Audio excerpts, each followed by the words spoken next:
एक मोठी बातमी समोर येते।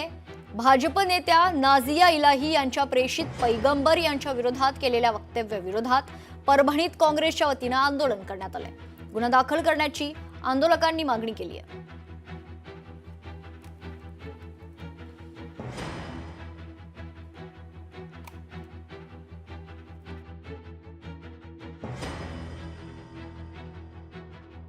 हे मागणी की देशामध्ये जे सामाजिक सलोख आहे, जे हिंदू मुस्लिमचे एकोप आहे, याला कुठेतरी नष्ट करण्याचं काम चालू आहे। वक्तृत्व करणार लोकांना विरोधामध्ये कारवाई झाली पाहिजे, याला अटक झाली पाहिजे आणि यांच्या विरोधात कायदा झाला पाहिजे।